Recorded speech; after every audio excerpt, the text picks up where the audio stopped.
The statement that there is no perfect device or Chromebook or phone for everyone probably doesn't come as a shock or surprise to you. We all have preferences and thoughts about what makes a great device or whatever. So put all that stuff aside, put your preferences aside, and let me tell you that this particular Chromebook comes closer than any Chromebook I've ever used at becoming that kind of unicorn device, the one that's good at everything and is almost impossible to nitpick. Aside from one Achilles heel, one chink in the armor, one relatively large flaw, this thing absolutely nails everything else. And there's no other Chromebook I've ever reviewed that gets so close to just getting all of it right. It's painful that it has this problem, and we're going to talk about that, but I also want to spend the rest of this review talking about all the things Samsung has done right with this Chromebook, because it is really a fun, enjoyable Chromebook to use, and I think for a lot of you all, it's going to be the right one. So let's get into it.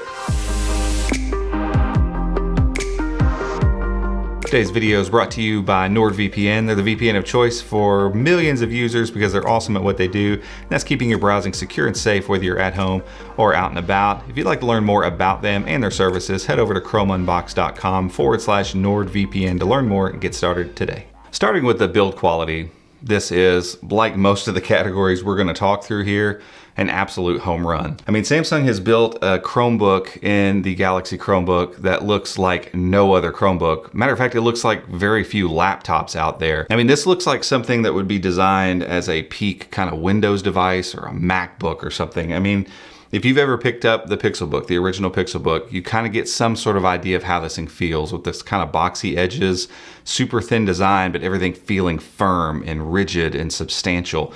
It even has a one-finger lift with a convertible design. The hinges are, you know, exactly the way that you would expect them to be. And so the lid lifts with one finger, but then it also converts very easily. So it's not too firm, but it's firm enough.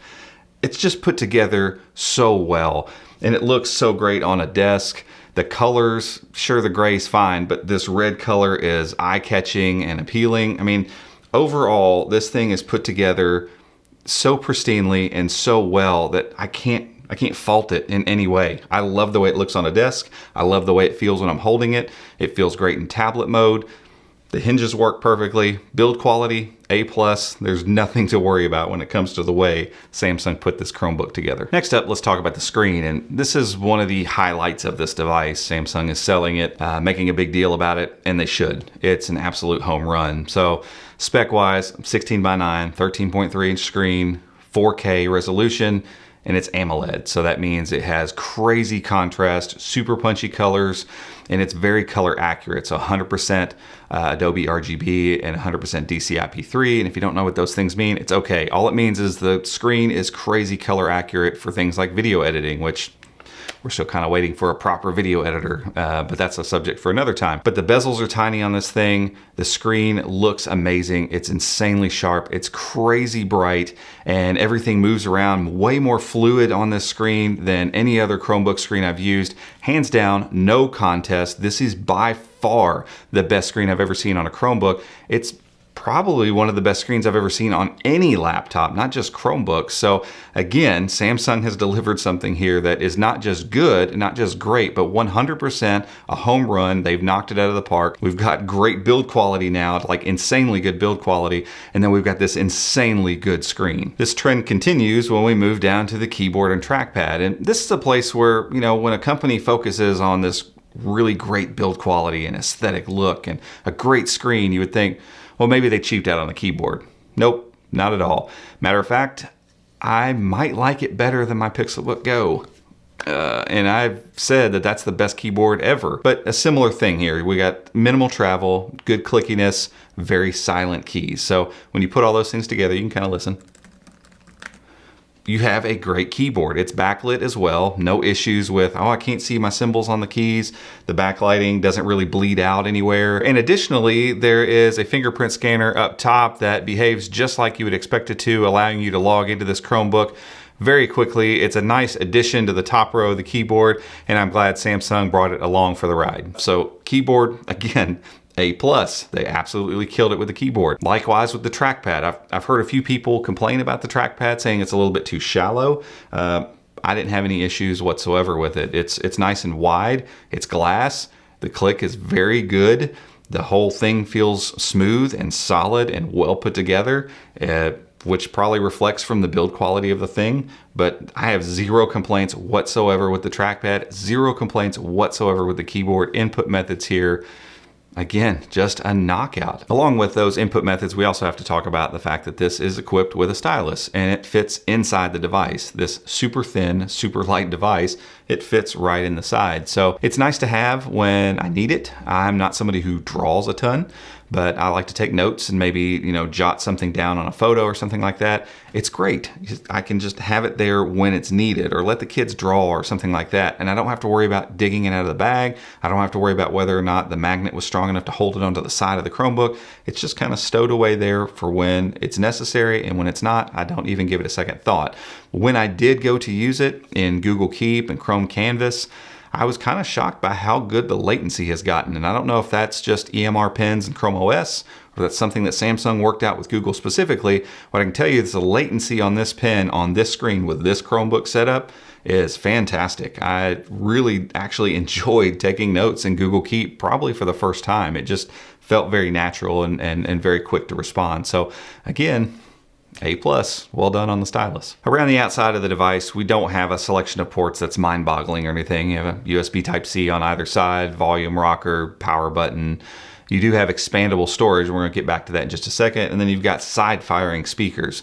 The speakers are okay. They're not great. They're not the worst speakers by any means. They are right in the middle. So we come to the first thing that I could say, this isn't the absolute best. I did miss my Pixelbook Go speakers when we got to this part, and watching some videos, because obviously you want to watch content on this. The screen looks absolutely amazing. So when I did do that, I wasn't blown away by the speakers. I wasn't put off by the speakers. They're just kind of mediocre. We also have a headphone microphone jack, and with a thin, light device like this thing's 2.2 pounds, so it's very light in its overall feel. It's nice to see them not get rid of the headphone jack. But you also have a micro SD card slot that is unique, and it will take micro SD cards, obviously, but it'll also take Samsung's UFS storage, which is universal flash storage. And if you go and look for one of these cards, they look just like micro SD cards, except the fin's a little bit different. The big difference here is that their read-write speeds are insanely fast. So the cards that I looked up and saw that you could buy and use with this Chromebook right now if you wanted have a read speed of 500 megabytes per second and a write speed of 200. So I mean, I want to say a regular micro SD card, as fast as you can get them right now, is about 90 megabytes per second. So you're talking about read speeds 5-6 times faster than what you would get with micro SD. So as we start to see more and more stuff, Linux apps, Android apps take advantage of expandable storage, this type of storage speed is going to help you be able to do stuff on Chromebooks way faster, and it'll feel just as fast as the internal drives that are on most Chromebooks. Now, when I said that it works as fast as the internal drives on most Chromebooks, I wasn't referring to this Chromebook, because this Chromebook and other Chromebooks that are coming out in 2020 are equipped with much faster NVMe storage. And so that's another perk that this thing comes with. It only comes in one configuration. That's 8 gigs of RAM, a Core i5 10th gen Core i5 processor, and 256 gigs of NVMe storage. And that's important because NVMe has a much faster read-write speed than eMMC, which is in most Chromebooks. So that UFS storage I was talking about is fast. It's not going to be quite as fast as NVMe storage, and so that just adds to the overall zippiness of this Chromebook. So when you pair that kind of speed in its storage along with 8 gigs of RAM and this Core i5 10th gen Core i5 processor, it shouldn't come as any surprise that this thing hiccups never, basically. I mean, I couldn't do anything that ever made it even think about slowing down at all. It's super fast, just like you would expect from these types of specs.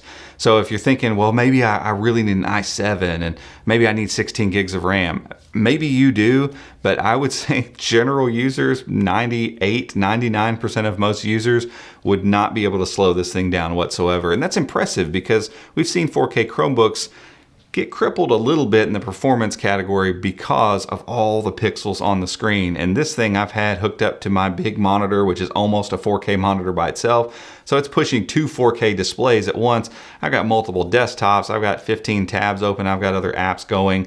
Never has it had any issue performing whatsoever. All that performance is great, and all that speed is great, and the screen is great, and everything has just been roses up to this point, right? But here's where the whole thing starts to break down a little bit. When we have a screen that can get this bright and is this vibrant and looks so good, and it just keeps looking better as you crank up that brightness. So most people are going to tend to crank it up. And you have a device that moves this fast and has a processor that's this powerful. This isn't a Y series, this is a U series processor. So full blast Core i5 going on here. And you have memory that moves this fast. And you have a chassis that's only 2.2 pounds and 9.9 millimeters thin. Something's got to give.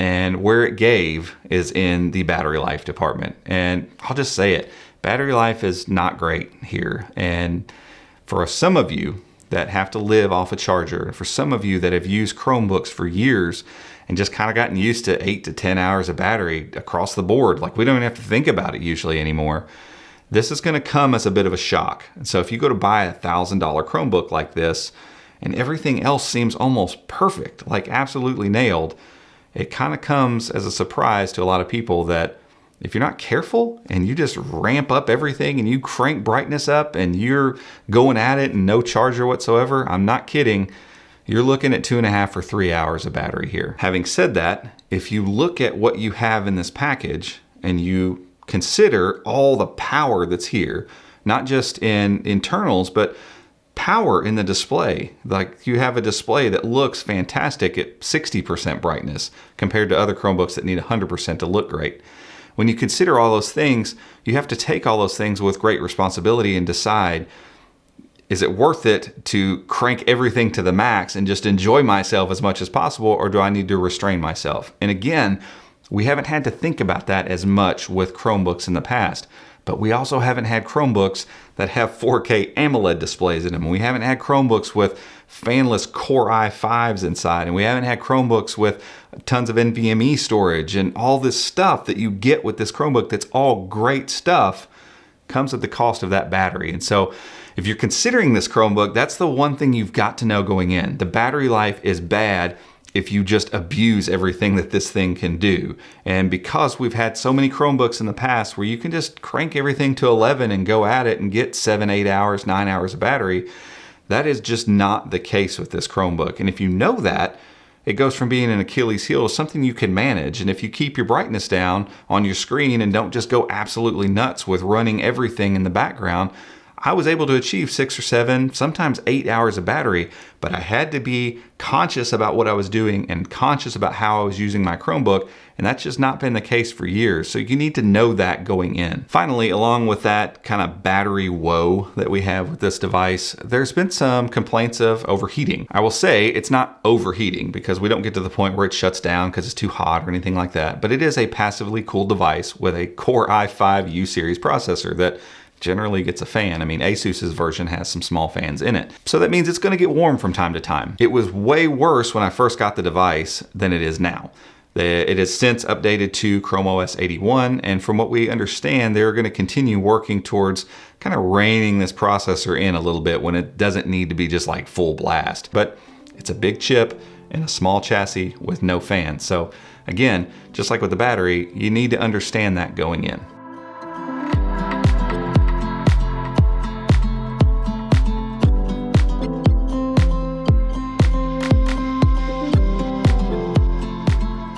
So when we take all of this into consideration, when we look at the screen and the build quality and the keyboard, the trackpad, the stylus, all those things, if we look at those things, performance, this is easily the best Chromebook ever made. Period. If it's plugged in, when it's got power and juice, this is by far the best Chromebook you can buy. So I think the $999 price tag is justified if you're looking for a premium device. Now, some of you are looking at that and going, yeah, but I'm not going to be able to get all day battery out of it. And then some of you are looking at it going, I don't care that much about the battery. And to be frank, for me, when I'm not reviewing a device, I'm in that latter camp. I'm the type of person that will unplug it for a few hours here and there, but I'm docked most of the day. So while I like having that battery there, I don't actually leverage that very often. I need it off battery for a few hours of use each day. But some of you aren't in that camp. Some of you are in the position where you've got to have a device that lasts you all day, and that's part of, if not the most important thing that you think about whenever you go to buy a device, whether it be a Chromebook or any other laptop. So if you're in that camp, I would say you need to think very carefully about spending your money on this device. And that pains me to say that because otherwise it is so good. I mean, it does everything else right, almost to the point, it's ridiculous, but I'd almost say go buy a battery pack to take with you if battery's that important, and just plug the battery pack in. It'll be fine. But a lot of you looking at that are going, I'm not going to spend $1,000 on a device I can't use all day on a battery. But for those of you that aren't that concerned about a battery, there's no question. This thing is awesome. And if you've got $1,000 to spend on a Chromebook, you'll find little else that will be as good as the Samsung Galaxy Chromebook. But guys, that's it for this one. If you liked it, give it a thumbs up. Go down there and hit the subscribe button, and make sure to hit that notification bell if you'd like to be alerted when we make future videos just like this one. Also, hit that join button if you'd like to see all the cool stuff our members get, like custom emojis and all kinds of behind the scenes footage. Till next time, we'll see you.